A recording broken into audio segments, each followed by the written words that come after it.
Hey guys, GloryHunter back with another Let's Talk, and we've had a couple of questions, so I'm going to answer those straight off. First one comes from Chris, and he asks, what is the game that took the longest to complete? Now, I don't know if this means from buying the game to completing the game, irrespective of whether I've stopped playing the game or not, or just pure game time from starting the game to finish. So I picked a game that's kind of a bit of both, and that would probably be at the moment Battlefield Bad Company 2. Purely because I don't like boosting. In this game I didn't boost. I did it all purely myself, all the online stuff. Love playing the game. It's an amazing game if you haven't played it. It includes all the DLC. I don't count a game as completed unless I've completed the DLC as well, or any extra achievements and stuff, so probably that one. However, there are games that I've almost completed, such as some RPGs and the Gears of Wars, that kind of stuff, especially the seriously achievements, which will far surpass that game. Like, it comes nowhere near. They will take far longer. But like I say, my Gears of War 2 and 3, I literally only need the seriously achievement on both of those. So that's close to completion, especially number 2. So they will be my highest when they're completed. I hope that answers your question. Second one comes from Sam, and he asks me, what is my most favourite game? Now again, I have favourites on each genre of gaming. So my favourites are horror, favourite shooters, that kind of thing. I have my favourites on each system. I have my favourite PlayStation game, my favourite PlayStation 2 game, Dreamcast, so forth. However, there's only one true classic of amazing game, which is my favourite, and it's my favourite for so many reasons, and that is Shenmue on the Dreamcast. What a game! It's my favourite for so many reasons. You play a guy called Ryu Hazuki, and he's a martial artist. I'm a martial artist, love martial arts. You come home one day and your father, who's also your sensei, is having a battle with a guy who's a traditional kind of Chinese guy, and his name's, you find out, is Landy. You know nothing else about him, and in the battle they're having, in the fight, he causes a fatal blow to your father and then escapes. He's gone with his henchman or whatever. I think he punches you and kind of knocks you out. You come to, and you find out your father's passed away, he's dead. And it's your mission then to track this guy down, find out why, get some revenge, and all that kind of stuff.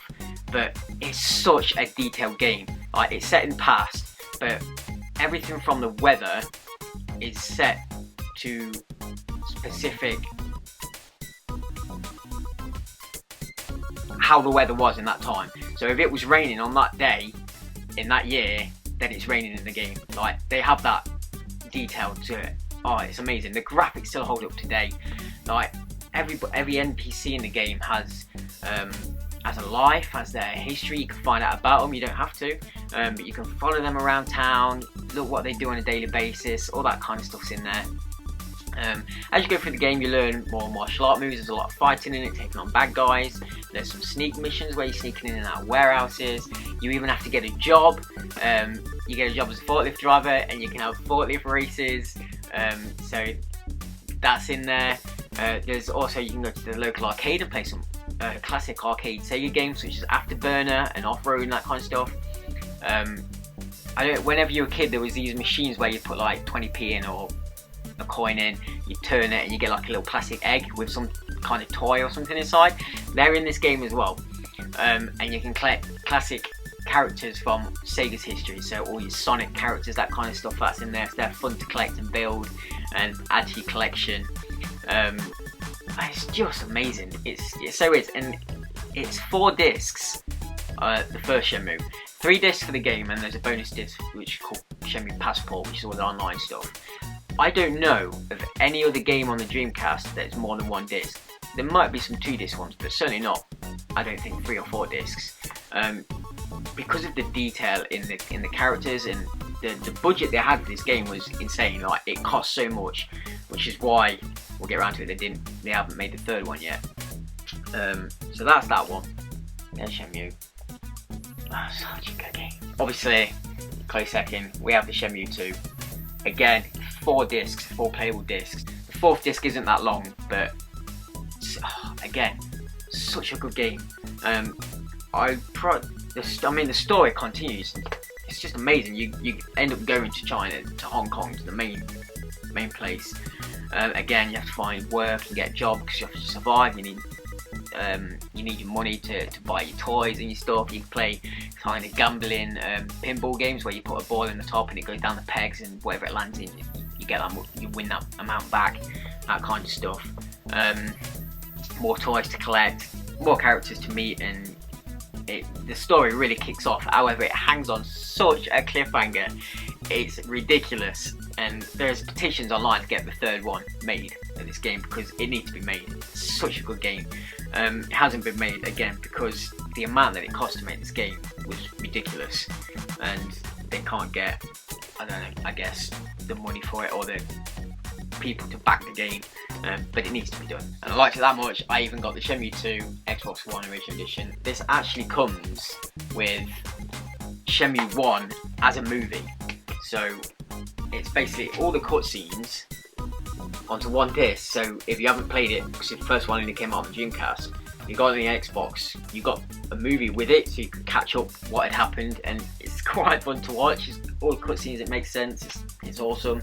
This is a really rare game on the Xbox Original, and again on the Dreamcast, these games sell for ridiculous amounts because it's such a good game and it's quite rare now. So yeah, that is definitely my favourite game of all time.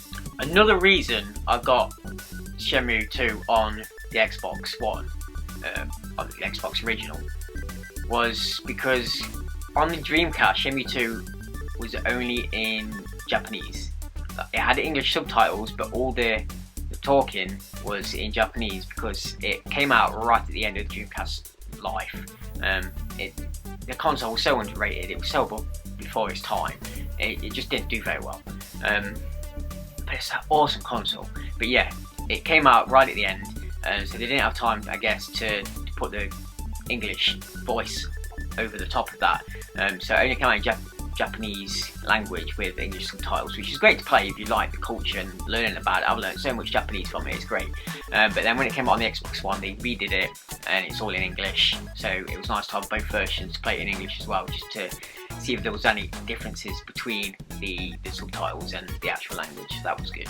Another game that I've actually played or spent a lot of time on, which is probably the game I've spent the most time on so far, but not actually fully completed yet, is Elder Scrolls Oblivion. Now, this is again when I was living in Germany and I didn't have much more else to do. I was playing this game every day for months. I racked up well over, I think, 400 hours on this game, and just finding every landmark in the game I could, every cave, fully exploring it, doing everything I could in there. And I still haven't finished it. I still haven't finished the main quest yet, and there's the DLC I've not even started yet. I do have, but not started yet, and just areas that I've still not explored. That's how big this game is, and it is an amazing game. Definitely worth checking out if you like RPGs. It's great. But like I say, I have my favourites on all the genres and systems. So obviously my Final Fantasies, my Resident Evils, my Tomb Raiders, Halos, Gears of War. They're all amazing games to me. I like sagas and sequels. A game that has a block of titles to really get into. A game that follows on the stories and the characters, what they did after the events of the first game. Love stuff like that. So yeah, I hope that answers your question. And talking of another game that hasn't had its sequel yet, the Oddworld series. Love the Oddworld series. Now they've just remade the original Oddworld, and I know they're going to make the Abe's Exodus, which is the kind of unofficial sequel or unofficial second of their games, the HD in that. When the first Oddworld came out, it said it was going to be part of a quintology, 5 games. Now we've had Abe's Odyssey and the bonus game Abe's Exodus, which wasn't technically the second one. Then we had Munch's Odyssey on the Xbox One and Stranger's Wrath. That's only 3. There are still 2 more games to come out in this quintology. These need to be made. We need to find out what's going on in Oddworld and see some more of the random, cool, bizarre stuff that they have planned. really looking forward and hoping that these games get made, because they're such good games. Each one has its own different style and its own protagonist. Obviously Abe, Munch and Stranger. First one, or Abe's, was a side-scrolling game. Then we had Munch, which was a big open 3D kind of world where you play a little guy in a wheelchair but he's good at swimming. And then we had the first-person shooter type game with Stranger's Wrath, where you had a crossbow with live ammo. You had like these fuzzy balls that go in and they shoot out and attack your enemies in various different ways. That was great, so we need some more of those games.